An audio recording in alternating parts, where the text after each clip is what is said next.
Hi, welcome to the webinar. I'm Mark Graben from KaiNexus, and I'm very happy to be joined today by Nick Seanski to present a webinar titled Capturing and Managing Improvement Opportunities. So let me introduce our presenter, Nick Seanski. Nick is the Director of Continuous Improvement at the Standard Group. Nick started his journey in the printing industry a week before he graduated from high school in 1991 when he was hired at Acorn Press, Inc. He started out making plates back when plate making was a skill. He learned as much as he could in pre-press while making plates. When digital printing came around, he began as a backup press operator and eventually became the lead operator. In 2001, he was asked to move into customer service and project management. Acorn Press was eventually sold to Standard Offset, and they became the Standard Group. Nick continued his work as a project manager specializing in pharmaceutical work. He also helped with building the storefront support on the customer service side. In late 2015, the company made a decision to adopt a lean culture, and Nick was asked to become the lead in that endeavor. And in 2016, he took on the role and title of Director of Continuous Improvement full-time. So I'm really excited that Nick is here today. He's got a lot to share that'll be applicable for our attendees in any industry. And with that, let me hand it over to you, Nick. Thanks again for presenting today. Thanks for the introduction, Mark. I hope you guys all enjoy this presentation on how we capture and manage improvement opportunities here. I'd like to first start out by telling you guys a little bit about the Standard Group and our continuous improvement journey. As Mark said, I started my career in the printing industry in 1991, and I've been working under the same roof here this entire time. So this screen will tell you a little bit about the Standard Group. We have a history that goes back to 1895. The founder's primary business revolved around the setup boxes for the then-in-demand hosiery industry. By the mid-1920s, the company added letterpress printing to their list of services in order to print the wraps that went around the boxes that they were manufacturing. So it was a little bit of an improvement even back then. Our modern history began in 1983 when Charlotte Cooper purchased the company from the families of the original founders. From there began the foundation of who we are today, which consists of 6 different print shops from the Lancaster, Berks, and Lebanon counties here in Pennsylvania. We were all great printers in our own rights, and we all had different areas where we really excelled. Put us all together, and the Standard Group has become an industry leader in the printing world. Along with print shop acquisitions, there was also the purchase of a mailing and fulfillment business and a business that specializes in procurement and premiums of promotional materials. So for those of you guys that are accounting, that is 8 companies in total. As Mark mentioned in the introduction, we started our continuous improvement journey in late 2015, or in reality, early 2016. The first thing that was done by the company was moving me into a full-time position as the Director of Continuous Improvement. This ended up being a key step in being able to capture and manage improvement opportunities. Having a full-time employee dedicated to continuous improvement will definitely help if you're struggling to stay on track in your continuous improvement journey. The next thing that the Standard Group did was we hired a mentor, or my sensei, to help train me and guide us on our journey. Brian is a retired plant manager of many different post offices around the country, and he has many years of Lean Six Sigma and continuous improvement experience. He spends time with me about 3 days a week and for about 4 hours a day, and he is also part of our steering committee, which I'll now talk about. Brian first suggested that we develop a steering committee to provide direction on our continuous improvement journey. The committee consists of our plant manager, our production manager, our COO, and my sensei Brian, and myself. This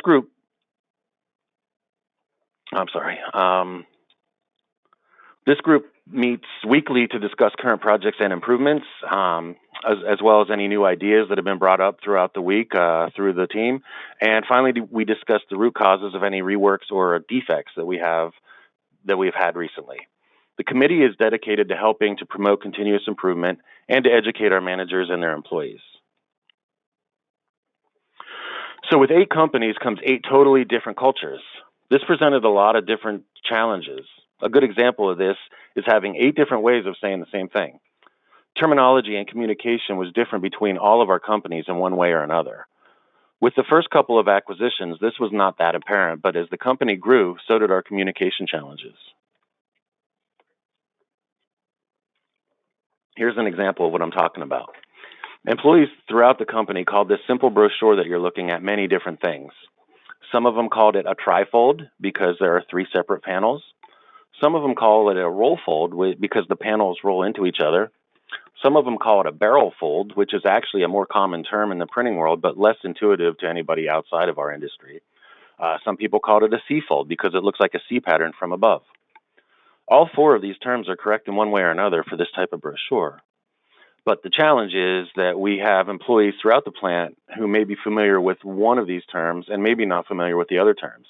And we also have production planners from all these different print shops putting together our production tickets, and they're calling these brochures all of the different types of folds that were just mentioned. So you can see where this could become a problem in production. So how do we get 6 different print shops, a mail house, and a premiums company all on the same wavelength and form a single culture that focuses on continuous improvement?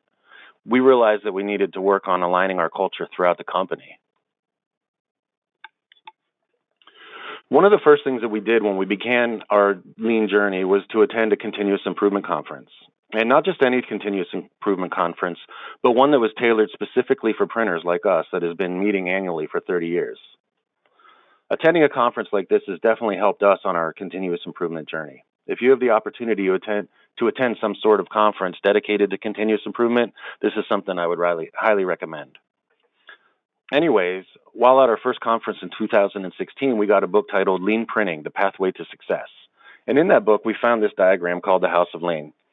Since then, we have found a lot of similar iterations of this house online, and I'm sure that some of you guys are familiar with the diagram that you see here. So our team made a minor adjustment to this house that we found in the book, and we quickly adopted our modified diagram as our roadmap as we navigate down our continuous improvement journey. I'm not going to get into all the different pillars of this diagram, but I am going to go over the foundation briefly as it shows how we began our journey. 5S. We started our continuous improvement journey by performing 5S projects in our binder department, and we expanded out from there to other departments and then to other facilities. We started with 5S to begin teaching our production team the basic concepts of continuous improvement and how it can benefit them. This was our first step into beginning to change how our employees were thinking while at work. This was the first step in changing our culture. We started small and did one machine at a time. As we expanded, we saw that the anticipation began building, and we were getting a lot of, hey, when are you coming over to my area to 5S? Team building. So we implemented what we call our Plan 5 talks in all of our departments on all shifts to start sharing the same message to all of our employees. Other places may call this a team huddle or a staff meeting or something like that. We call it a Plan 5 because it takes about 5 minutes, and it's planned at a specific time of the day for every day. These meetings are geared to bring all of our employees together in a group environment where they can interact with each other. The meeting has a simple, standard structure, but each meeting in each department is a little bit different. In these Plan 5 talks, the department managers talk about some standard things like how the team performed yesterday in their department, what the expectations for the current day are, any department news like machine breakdowns, scheduled maintenance, or employee vacations that may affect the team. The managers also talk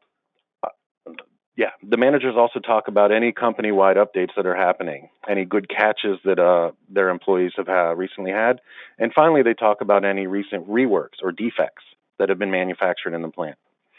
This part of the meeting is provided to the managers by myself or other members of the steering committee. During these talks, the employees are encouraged to interact and provide any feedback to the conversation or provide any updates that they have for any particular topics that they may have. Stopping production for 5 minutes a day may seem unproductive, and that's what a lot of the people thought at the beginning, but the benefits of having everybody together, having one conversation far exceeds that little bit of lost production time. Employee empowerment. So we began actively encouraging our employees to identify opportunities for improvement throughout the company, and these photos are just some of the ideas of changes that they've come up with. The top row of photos shows a Kanban project that the finishing team helped to develop, preventing us from running out of cartons. They specifically came up with the 2-card system where an item gets below the reorder line, they pull the white card from the sleeve and put it in a designated bin. The yellow card is left behind which tells other employees that the reorder process has begun and they don't need to take action. There's an individual that monitors the bin that these cards are placed into, and when they see a card in there, they place the order for that item. When the cartons arrive, the receiving team takes the cartons out, and they take the cartons and the white card out to the warehouse, and they place everything back where they belong. The oldest job upstairs sign was created to post in the sales team area so that they can see what the oldest job upstairs is. Sometimes the sales team or our estimators or our project managers need to look at an old job for one reason or another, and those jobs are kept upstairs. We only keep old jobs for so long before they are purged, and the oldest job bag is constantly changing. In the past, our team would walk upstairs to look for a job only to find out that the job has already been purged. So with this new process, the team that purges the old jobs gives me the job number of the last job bag that they purge, and then I update the sign and post it in a common area where the sales team works. This process has saved many different people a lot of valuable time. Next is the motorcycle sign. Motorcycle parking spots may not seem lean, but it did address a parking issue that we have. A lot of time we have a lot of temps working in the building, and our parking lot fills up pretty quickly. A couple of motorcyclists came up to us and said, hey, if we set up a designated motorcycle spot, we could save a few spots for cars by fitting 2 motorcycles into one regular car spot. When mapping this process out, we took it a step further and put the new cycle parking spots on the east side of the building so that after around 12:30 in the afternoon, the sun is blocked by the building. So when it's time for first shift to go home, they're not sitting on some blazing saddles. The floor marking photos show a couple of different things here. The photos with the white and black tape designate a do not leave skids in this area spot. This area is in our aisle where finished jobs go before shipping out, and sometimes we fill the aisles with large jobs. The problem is that the material in this one area is often used, and sometimes the skids are left in front of these items. So the employees came to us and said, hey, can we mark the floors so that it reminds people not to put skids in front of that area? And production doesn't have to waste time navigating around the skids to get to the materials that they need. The last photo there shows a shrink wrap machine that has a lot of extra work in progress floor space designated for it. And not so much because the machine needed all that space, but because of the location of the machine, we weren't able to fit anything else in there nicely. So sometimes we have a lot of incoming materials for large projects, and we fill up our incoming staging area spaces, yet we still have this empty work in progress space at the shrink wrapper. So the team suggested that we make this area a little hybrid, work in process space depicted by the blue tape there, and an overflow staging area for materials depicted by the yellow mark, so that we can use it for either incoming materials or for the shrink wrapping jobs when needed. So these are just a few of our early engagement ideas that some of our employees came up with. So we added culture to the original House of Lean diagram that we found in the Lean Printing Pathway to Success book because we saw that the first 3 foundations were the physical part of forming the culture, but there's also the beliefs and the mentality that creates the actual culture. You can put the physical foundations into work and still not get the mindset to take off. We feel that having a culture as its own part of the foundation that is based on the beliefs of continually improving is the ultimate building block to establishing a great House of Lean. At this point of the story, we're about 2 years into our continuous journey here at the Standard Group. So now we have this roadmap to continuous improvement, but how do we navigate it? We have the concepts. We started showing the team what continuous improvement was all about. We worked with them to get them started going throughout the plant, but things weren't taking off as we thought they would. The continuous improvement team and the steering committee seemed to be doing most of the work, and if we were not on the floor physically doing the things weren't happening. So we were left with the question, what can we do to get more participation?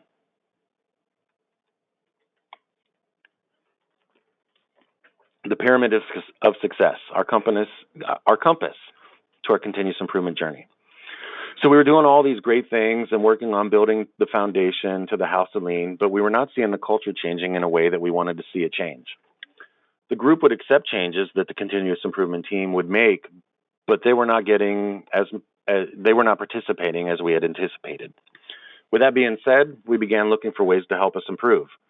We knew that we had the commitment from the owner of the company, but we were struggling with getting commitment from our managers and some of our frontline employees. While attending the 2017 Continuous Improvement Conference a year after we began our journey, we received a handout that had a diagram on it from a company called Partners in Leadership. That diagram was called the Results Pyramid. On their pyramid, it began with experiences at the base of the pyramid. It said that experiences created beliefs, then beliefs influence actions, and finally, actions produce results. We really liked that diagram, and we just started looking into other success pyramids online, and eventually we formed our own pyramid based on different ones that we saw, and the end result is what you see here on screen. We adopted this pyramid as our compass to guide us on the journey. We think that our roadmap is the physical activities being done, and this compass is our beliefs and our mental state. Looking at our pyramid, we determined that the first thing that we needed was to ensure that we had commitment from the top down. I wouldn't be here doing this webinar if the company was not committed. Our owner is committed, the COO is committed, and we are currently working on getting our management to become more committed. We then identified that we needed to take ownership of what we are responsible for, what we do on our own, and what we are asked to do by others. Next in the pyramid comes accountability. We challenged our team to commit to what they say and do what they say. That is our definition of accountability. If I am going to do something, I am now accountable for that commitment. So if we put commitment, ownership, and accountability together, we determined that we would begin to see trust. Trust in ourselves and trust in our coworkers. We then thought that this trust would lead to results. And you know what? It has. We now have many examples of successful projects to look back at and things that reflect this pyramid to a T. So this became our compass on our continuous improvement journey, and this is how we now approach all of our improvement opportunities and changes that we tackle. We feel that this pyramid is so important that we have had our pyramid of success posted throughout the plant as a reminder to all of our employees, as well as any customers and vendors that visit the plant, that we're working together to yield successful results.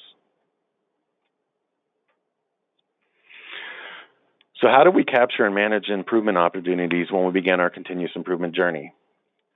In the beginning, we did things like keeping notes in Word and sending updates via Outlook during our weekly steering committee meetings. Our team projects were managed in a similar manner. We kept notes in Word, tracked data in Excel.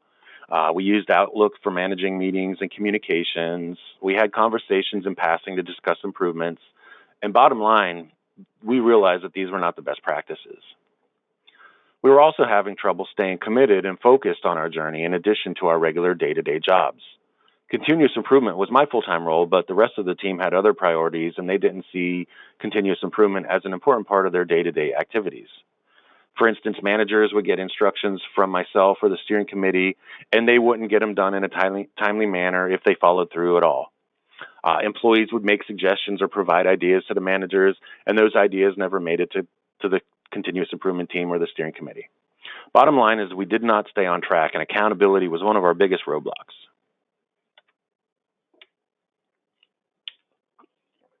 Our aha moment.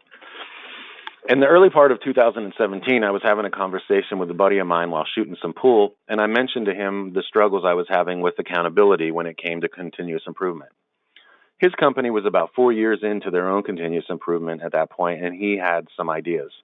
He had mentioned that they were using an online continuous improvement platform to help them on their journey. That platform was KaiNexus. That night I got home from Pool League and I began looking into KaiNexus, and I immediately saw the potential that KaiNexus could bring to our journey at the Standard Group. I reached out to the director of continuous improvement at my buddy's workplace to see if we could get a hands-on look at KaiNexus in action, and they were more than happy to have our entire team take a tour of their facility. And in April of 2017, our steering committee went on a plant tour of Four Seasons Produce here in Lancaster County. Printing is nothing like buying and selling fresh produce, but continuous improvement can be found everywhere. The steering committee was very impressed with what they saw, and as soon as we got back to the plant, we started working on a proposal to submit to our executive team. Once we submitted that proposal, it took very little convincing, and we got approval from the executive team very quickly. By the end of April, we were on our way to becoming partners with KaiNexus. So why did we choose to invest in KaiNexus to help us with capturing and managing improvement opportunities? Well, first off, it's a team-based management tool that keeps us all on track with what we said we would do. Remember that accountability we were lacking? Next, it's a tool that empowers our employees. Their voice is heard instantly. They have access anywhere that they can get online, and there's a phone app for quick and easy entries. Another reason is KaiNexus is very customizable, and they can create solutions to do what we want the system to do. And most importantly, KaiNexus helps us to stick with our pyramid of success.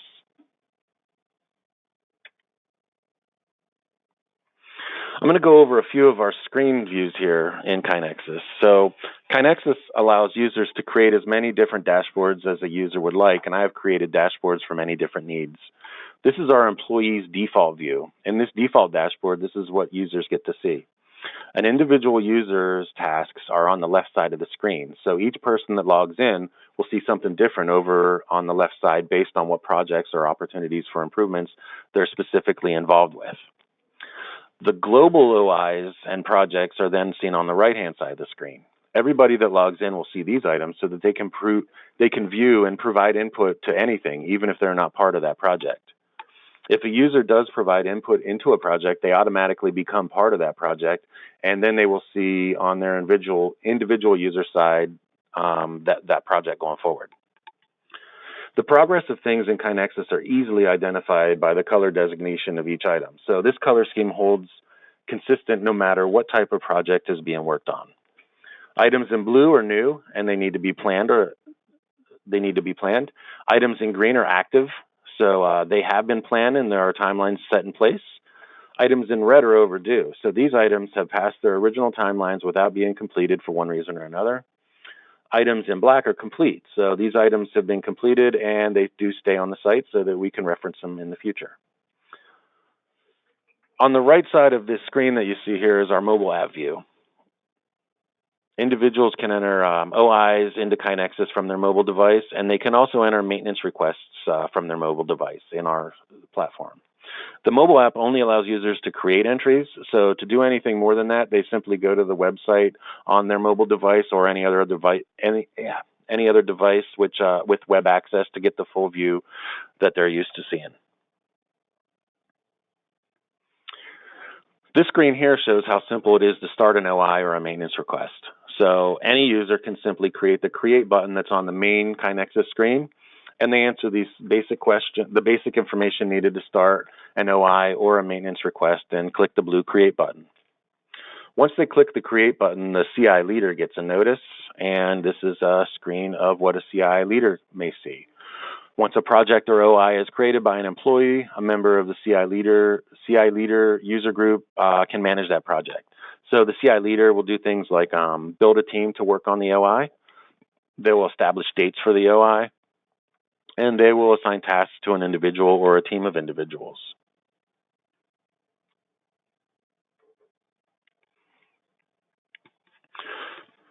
So how has KaiNexus helped with our continuous improvement journey? As Director of Continuous Improvement, KaiNexus has helped me out a lot. Here's an example of how we now conduct our steering committee meetings. They're now documented in KaiNexus, and they're accessible anywhere that there's internet access, so no longer taking notes in Word and sending them out via emails. I can add files and images or even web links to these meetings. Overall, it provides a great framework for the steering committee and allows us to stay on task and get things done. In this particular screenshot that you see is an actual meeting from March that we had, and one of the steering committee members that was out at another building, so he called in from the meeting, or he called in to he called into the meeting from another location. So rather than doing a go-to meeting or a screen share or something like that, he just pulled up the same meeting in KaiNexus and followed along.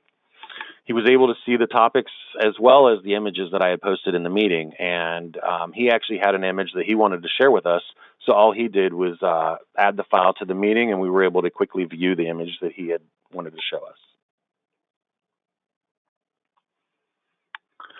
So this is our portal for improvement opportunities, or OIs, for all of our employees. OIs are visible to the entire company from work or at home or anywhere in between. All employees can submit suggestions to any OI or maintenance request from anywhere that they have web access. All of the activities are tracked in a timeline as well, so we can see what has changed and when. There are even hyperlinks to some of those that take you to the changes in some instances, like added images and things like that. So here's the big thing. How many of you guys have defects in your company? We do here, and we call them reworks. Next question is, how many of you track your defects? Back when we began our continuous improvement journey, we conducted a survey that asked our entire staff what they saw as the biggest obstacle in their job. We ended up with 21 different obstacles, and then we narrowed those down to 3 primary improvement ideas, and they are all part of our production work tickets. The first thing was the content of our tickets, what the ticket said. Remember, those were short examples? The information on the tickets, what kind of information we're putting on those tickets, and then finally, what the customer provides us, or more accurately, what the customer did not provide that we put on our tickets. Sometimes incomplete information gets passed back to the production team. This led us down a few different directions, and the biggest thing that we started to do is we began tracking our reworks or defects, and as well as our good catches. We began performing a root cause analysis for every job that we had to rework. Using KaiNexus for this took the emotion out of things, and we began to focus on just the facts. Our biggest goal for doing this was to put the focus on reworks or defects, and started to challenge the team to become more aware of what they are doing in order to prevent defects from happening in the future. The biggest byproduct of doing this was that we began to identify areas where we had a flawed process in place to handle what we were doing, or we did not have a process in place at all. That is one of the biggest things that I want to stress about capturing and managing improvement ideas. By starting to perform a root cause analysis on all of our reworks, we have begun to fix a lot of holes in our system, and we have made many improvements that may have been otherwise overlooked, and KaiNexus has played a key role in that process. Not only are we identifying our reworks, our defects, we can track the root causes to better understand how to address those problems. Root causes would be things like human error, no process in place, broken process, things like that. And we also began getting data like departments where defects are coming from, individuals that cause defects, and things like that. So we can start to really drill down and start to fix things that we need to work on. So the KaiNexus dashboard is extremely customizable and can be formatted in all types of projects. So we took our old maintenance request form that we had and we converted it into an item in KaiNexus. In the past, our process was our employees would have a printout that they were supposed to fill out, but often they did not fill it out. They just told their manager that they needed something fixed or they needed something built for them. That printout had things on it like, is this a new request? Is it an emergency? Things like that. Sometimes the manager forgot to move that employee request to the next step, especially if the request was verbal. So, the manager might be walking through the plant.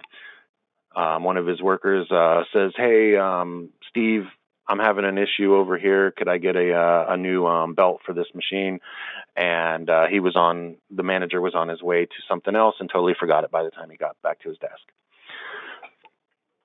So the way this process was to work is the plant manager would take those requests so the next step in the process was the department manager was to complete an electronic PDF form of this paper request that the production employee requested. So by completing that PDF, it would be sent to the plant manager.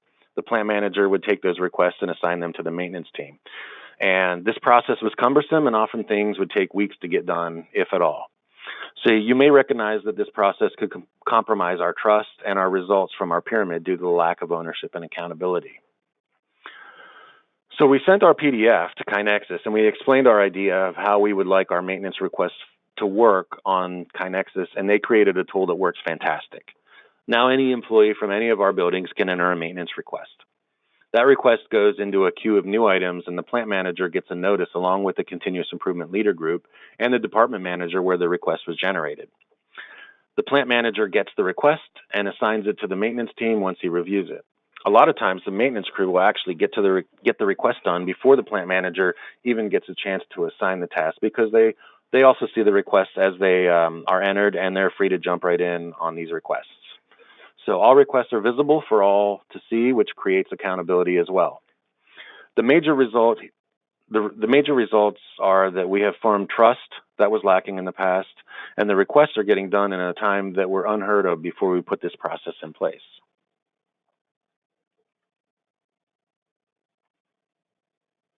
So, the portal has helped us all to become more accountable. Remember that our definition of accountability is we say what we do and we do what we say. As we have been using KaiNexus, our managers are now staying on top of their tasks and projects. Our meetings are documented, and when there are tasks assigned, they get done. And we are able to provide good feedback to our coworkers, and they are seeing that we are holding ourselves more accountable more than ever before. By using KaiNexus, we have seen fantastic results when it comes to capturing and managing improvement opportunities. Examples of these are our frontline employees being able to submit OIs and offer input to current projects at their own pace and on their own time.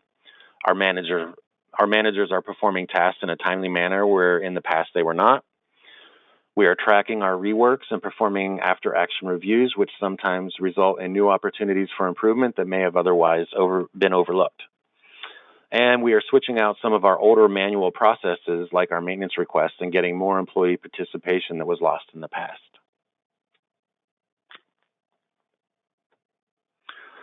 So in summary, a continuous improvement platform like KaiNexus may not be for everybody, but has definitely been a great help in our journey. Even if you do not have something like KaiNexus, you can still be successful when it comes to capturing and managing improvement opportunities. Develop a way to keep on top of your projects.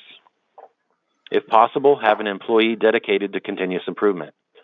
Encourage everybody to participate. We ask our team to submit ideas no matter how small or big they are. Follow up with every idea that you get from your team. Building that trust with your coworkers will lead to them being more confident and will be more likely to submit some good ideas for improvement in the future. And finally, communicate. Do not leave a coworker hanging. If they come to you with an idea and it's not something that the company can do at the moment, let them know and give them the reason. If you have a task to perform, stay on track and keep your team informed. And finally, build that trust. The best way to capture opportunities for improvement is to get your team to provide you with those ideas. Building a good team that trusts in themselves and their team, and they will begin opening up and sharing with you. Well, that's it. Thank you for sitting through this webinar. I hope that you got something out of what I shared with you today. I went a little quicker than I thought. This is the first time that I've done something like this, and I hope you enjoyed. Well, Nick, thank you for doing your first webinar here today. I think you did a really good job. It allows more time for Q&A, so I would encourage people to continue submitting questions, and I'm going to do a few quick announcements before we go into that Q&A. So I want to let you know about our next webinars. If you are a KaiNexus customer, you can register for the latest KaiNexus training team office hours, or as it's more informally called, the Bana and Rippey show with Matt Bana and Ryan Rippey. They are going to share some of the latest and greatest about KaiNexus features and how to best utilize those. Our next presentation webinar, which is open to everybody, is going to be presented by Taryn Davis. She's a strategist at a firm called TBD Strategies. The title of her webinar is Burn Your Ships, Generating Momentum for Sustained Change. That's going to be August 14th at the same time slot, 1 o'clock Eastern, and you'll be able to register for that by going to kainexus.com/webinars. If the registration link isn't available, you can sign up to be notified about future webinars via email. So next, we want to talk about other resources that are available. If this is the first time you've joined us for a webinar, we have a whole library of continuous improvement webinars that you can view on demand. They are all free, and we hope you'll check those out if you haven't already. So you can go to kainexus.com/webinars, look for the on-demand library. Hours and hours, I have to go add up dozens of hours of webinar content at this point. It might be up to 50 hours worth of webinar content at this point. Would also encourage you to check out our blog at blog.kainexus.com. We'll also invite you to check out our podcasts, which I guess you're seeing the pattern here, kainexus.com/podcasts. You can also find our podcast in all the usual places, Apple Podcasts, Google Play, Stitcher, Spotify. The audio of Nick's webinar is going to be published to the podcast feed. Sometimes people, once they've watched the webinar like you did today, people like to listen to it again while they're in the car or out for a walk. If you want to revisit any of the ideas that Nick shared with us today, you can subscribe. And if you like the podcast, please rate and review. And so with that, let's jump into the Q&A. You can see Nick's contact information there. So let's see. All right, so Nick, kind of going back to some of the beginning, you talked about the start of this lean journey. What triggered the need for lean in the business? And kind of related question, how did the owner become committed to lean as you described? Okay, so we are in a peer group for printers. So there are printers across the United States that all get together and they discuss their best practices and they share information. And our owner went out to one of the peer group sites and he saw what continuous improvement can do for them. And he came back and he was all excited about it. And, he saw what it could do for the company. So, and it was interesting because I was given a plant tour, the same year at the beginning of 2015, and the peer group was at our building and they asked if we were lean, and I was oblivious. This was, like I said at the beginning of this webinar, this is the only place that I've ever worked. So I wasn't as familiar with continuous improvement and lean at that point. And, a couple of months later, here I'm being, asked if I want to be the director of continuous improvement. Yeah. And I'll add a follow-up question for you. So there was that exposure to lean and continuous improvement. Can you talk about how that commitment builds over time as hopefully there's these positive cycles of improvement, as you talked about in the pyramid, leading to results that hopefully then strengthens the commitment, which leads to more leadership participation and accountability. Can you talk about how some of that has maybe grown or developed over time? Yeah. So one of the very first things that we had is, as any company might have, is we did have some detractors and a couple of employees. They actually opted out. They moved along, and we did have to fire one manager because he was just not getting on board. But that was totally different. That's not how we wanted to grow our commitment throughout the plant. But, sometimes that has to happen. And when Brian started, he said, usually there's a higher percentage. And luckily for us, it was only really one employee that we really needed to, put on the different seat in the bus. Yeah. But basically, just proving ourselves and proving to others that that lean doesn't mean we're trying to get rid of your job, because that was one of the very first things that when we started this journey, everyone was worried that, oh my gosh, they're gonna come and make my area so efficient that they won't need me anymore, and that really is not the case. So it was just teaching and the communication and working with them and proving our worth. Everything that anything that somebody comes up to me with, I try to get it done. Just yesterday, our stitcher operator had a really good idea on how he could better identify what settings his stitcher pockets were set up on. So, he's like, hey, he gave me a diagram. He showed me what he was looking for. And by the end of the day yesterday, I had some nice laminated little signs with magnets embedded in them for him to be able to flip over to identify what mode each unit was set up as. Yeah. So just proving yourselves and getting that word of mouth out there. Getting people to just start spreading the word. As I said, as we 5S machines, everybody was getting excited, like, oh, when are you coming to my area? When are you going to come and work over here? That's always a good sign, right? Yeah, exactly.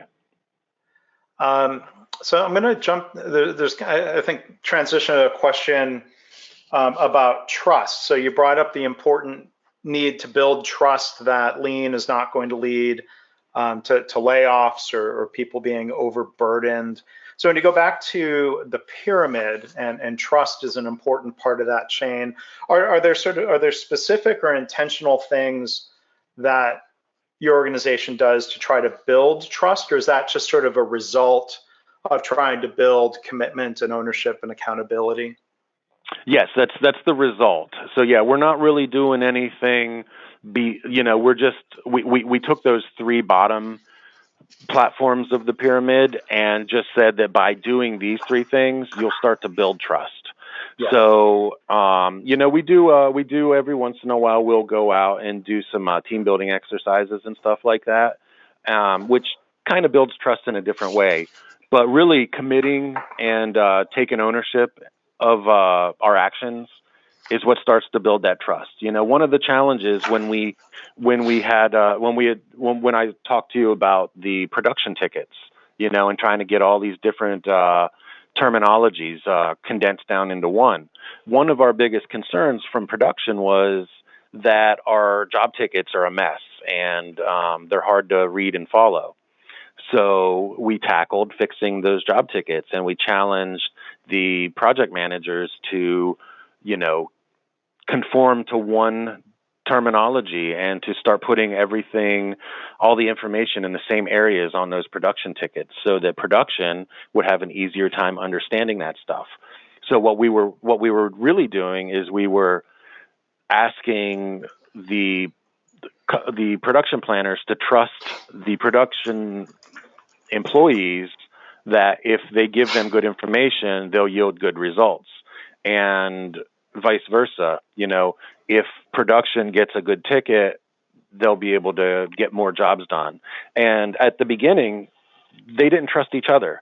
When we would ask why a production employee missed something and they told us, oh, well, I didn't read the tickets, and we asked, why didn't you read the tickets?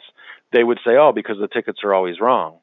So after we implemented all these changes, now we say, you guys need to trust that the process has been fixed. You need to read the tickets all the time. And then the same thing with the production planners. They were saying, well, why do I fix something if they're not going to read it? And we just have to remind them that, our pyramid says that we're going to take ownership for our actions, and we're going to hold ourselves accountable, and we're going to make it right. So you talked about one manager that ended up, it sounded like being asked to leave the bus, proverbial bus, if you will. But there's another question here. Was there any resistance from the employees, and how did you overcome that? When we first started, we kind of thought that there was going to be some hecklers or some employees that had no desire. And we were really off base when we first started doing the 5 S's and getting out there and like I said, spreading the word. We were surprised on the reactions that we got. Areas that we thought, oh man, these guys are going to hate us for coming in here and changing their world. They were the most accepting and the most willing. And there were we did have some hecklers that really they were just concerned that this wasn't going to work. They didn't trust. And once they started seeing that trust, some of those guys are my best guys that are giving me some of the best ideas and coming up with some really good change ideas. So that's how we just dealt with them as we just kept doing what we were doing and just tried proving ourselves to those guys. We didn't we tried to keep any negative energy out of it by not sending negative energy their way, if that makes any sense. Yeah. I'm going to pull the anon cord on myself. One of the attendees asked a question that started with the phrase lean is a journey, and I accidentally clicked the delete, and I can't figure out how to view deleted question, so I'm going to have to ask. I'm sorry for the. You talked about rework, Nick. I'm going to have to ask the person who asked that question to maybe type that back in. But let me go to another question, and I think this might have come in before you started talking about KaiNexus and the software, or maybe you can elaborate on some of this. How do you track how many of your employees are participating in improvement? Okay, so KaiNexus does have a way that you can actually click on an employee and see their participation, and you can run reports right in KaiNexus that just asks your activity rate. So currently, we don't have a lot of active employees that are doing a lot of projects because we only have about a dozen projects happening at the moment. We don't have a ton. We're doing some really, really big ones at the moment, specifically with that premiums company. That was our, that was a purchase about 5 years ago. And one of the things is those guys have their own building, and it's totally different than what we're doing. And, what we wanted to do is get really good in one building and then slowly venture out into our other buildings. And that building is our newest focal point because they're really, really growing, and we need to start to, provide a lot more support than what we have as a continuous improvement team. So I guess back to the original question, KaiNexus has ways to track that, and it's very simple. You just run a report, you can see who's logging in, and we can challenge our teams to get a little bit more active as needed. Yeah. Okay, so Cheryl, thank you for re-entering your question. So it says, lean is a journey, and starting small with some quick wins allows people to trust lean and continuous improvement. 5S is a great way to do that because it's visible. How would you suggest that non-production areas go about starting and getting quick wins, hoping to eliminate resistance? I want to hear your thoughts, and I may add a few thoughts as well. But Nick, if you want to address that first. Okay, so that is one of our challenges is the office. The only way that we haven't really tackled the office that much. Now, we do have Plan 5 talks in the office, so we have a lot of customer service and a lot of estimators, and we will have a Plan 5 with them, and at the beginning it was like herding cats because they didn't see the value in it, but now we have our Plan 5 talks. They get to hear what's going on with the company. We get to talk about any of our reworks or defects, and we get to have that little roundtable. With the beauty of these Plan 5 talks is, if somebody had an issue and they didn't understand the problem, their peers, their coworkers, their fellow project managers have solutions for that. So rather than just not knowing how to do it, other people are stepping up and speaking out and teaching them along the way. Same thing in our pre-press department where, we get files from customers that are totally different. Every customer provides files slightly different. And sometimes there's a challenge on how we process those. And so in the pre-press department, which is similar to an office, there's not a lot of, machines and things like that. It's just mainly computers and keyboards and mice.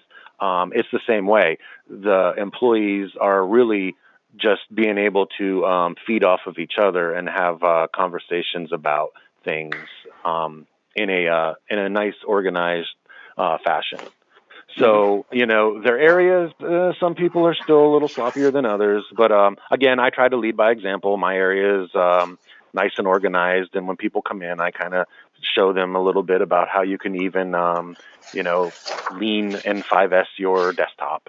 But it's been that's how we've tackled that at this point.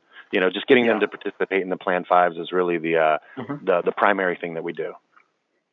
Yeah, well, thanks. And I would add, it's funny when you talk about 5Sing your desktop, that could mean your physical desktop or it can mean your computer desktop. Sometimes there's more benefits. If people are doing a lot of electronic work, improving kind of the electronic organization of files can make a bigger difference sometimes than the physical orientation. My friend Dan Markovitz, who one of his books is called A Factory of One. He talks about things that we can do to 5S file storage and email practices. And I think that that can make a big difference. I don't. Sometimes people talk about this dogma of, well, you should always start with 5S. I'm like, well, 5S can be really helpful in a lot of settings, whether it's physical or electronic 5S. But I found a better strategy. I'll reference Paul Akers in his book 2 Second Lean. Just ask people, encourage them, fix what bugs you. What gets in the way of doing the right work the right way. The classic Kaizen question of, how can you make your work easier? That could involve 5S, or it might involve other improvements. So I agree with Cheryl's question and statement that trying to get quick wins and helping people see whether they are nurses or surgeons or production operators or leaders, when people see benefit there, that's going to build and strengthen their commitment, in my experience. Yeah, exactly. Just like that motorcycle, the motorcycle sign, that was a fix what bugs you suggestion, and simple things like that, definitely. Yeah, and I think going back to classic, and a lot of things you talked about, Nick, are sort of classic Kaizen philosophy that we try to teach and encourage within KaiNexus. That motorcycle sign doesn't have, you couldn't calculate an ROI, cost savings, return on investment. It's just something that seems like a small gesture that makes people happier, which builds commitment and encourages participation, right? Exactly. Yep. Yeah.